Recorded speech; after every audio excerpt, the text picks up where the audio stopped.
Newhurst Energy Centre project case study. So as touched upon in the report, my roles and responsibilities in the project included collaboratively working with the design team to ensure reported costs are accurate and align with the works undertaken. This came from closely working with the project draftsman to ensure the drawings are up to date as they're being produced.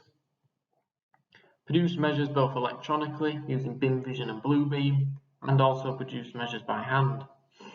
In BIM-Vision, importing the IFC created by the project draftsman, and in Bluebeam by importing drawings to measure from, and by hand through the use of a pencil and ruler.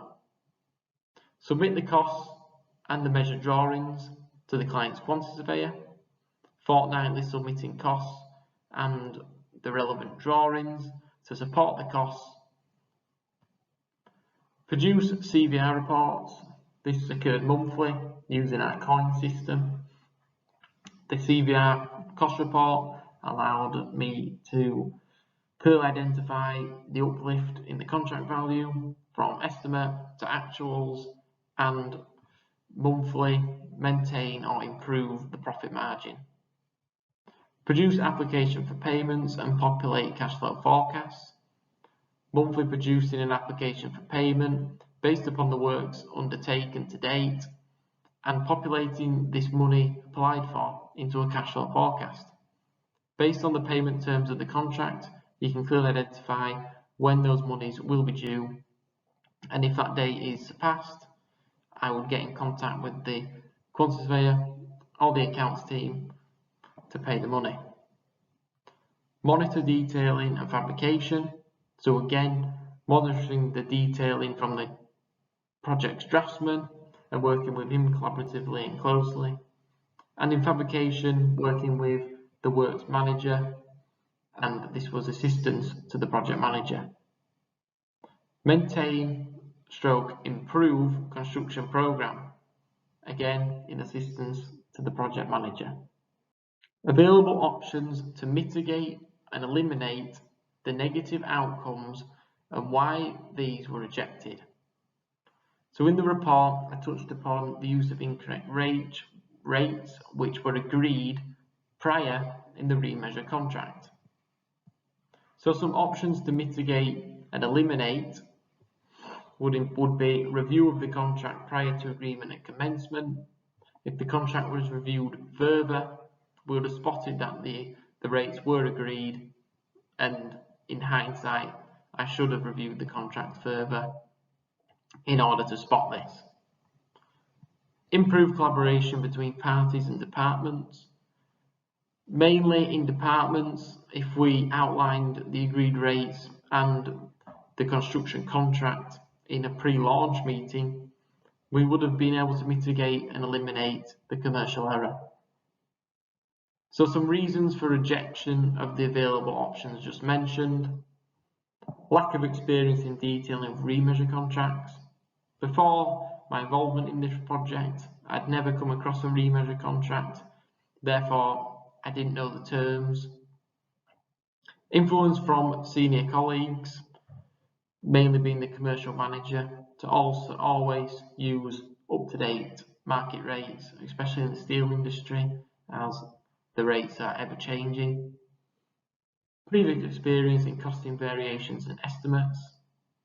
Again, using the current rates so that your costings are always up to date and in line with the current market. And quite simply, as touched upon, increase of steel rates. How the experience has influenced future working practices and what can I improve on for next time working. So the project has enhanced my project management skill set and reflection in action to be able to effectively make decisions to progress works. As I mentioned in the report, I proceeded to fabrication on elements without receiving formal approval based upon prior meetings with the client, technical coordinator and designers to meet the construction programme, as well as meeting our in-house fabrication hour programme. Contract review. Ensure the contracts are reviewed and agreed prior to commencement. This is something I'll be using for my next time working and also adapting into my working now. That I'm reviewing the contracts and making sure I'm aware of the construction contract and agreeing to it prior to commencement. Therefore, I can see if it's a remeasurable contract or if it's a fixed lump sum contract. Again, the next point, remeasure contracts. If it is a remeasure contract, I will ensure the rates, if any, are always abided by throughout. Collaboration and communication between the parties. So for next time working, I will ensure that effective communication between departments has taken place to cover the important and the relevant areas of the contract to mitigate or eliminate commercial errors. By discussing important areas in the contract in a pre-launch meeting will mean that everyone's on the same page and it will eliminate and mitigate any errors which may occur. Self-reflective analysis and experience gained overall on the Newhurst project. So increase project management skills through decision making and influence from working with senior colleagues such as the project manager, the works manager and the project draftsman. Improvement of hand measurements and also adapted a new skill set to competently measure electronically using Bluebeam, IFCs and BIM Vision. Regular submission and reporting cost reports using our coin system. Applications for payments and producing cash flow forecasts.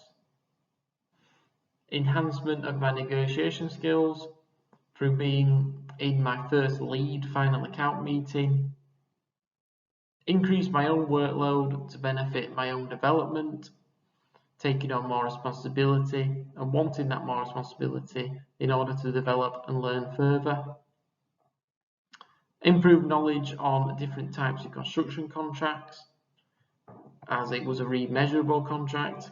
Previously, I'd never come across a remeasure contract, so after this contract has taken place, I have the experience of a remeasure contract and can use my mistakes in the next one so they're not repeated.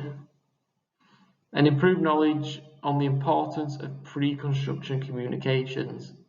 As I mentioned, if we had a pre-launch meeting and pre-communications between departments once it was passed up to contracts, we would be able to mitigate or even eliminate the commercial error which occurred.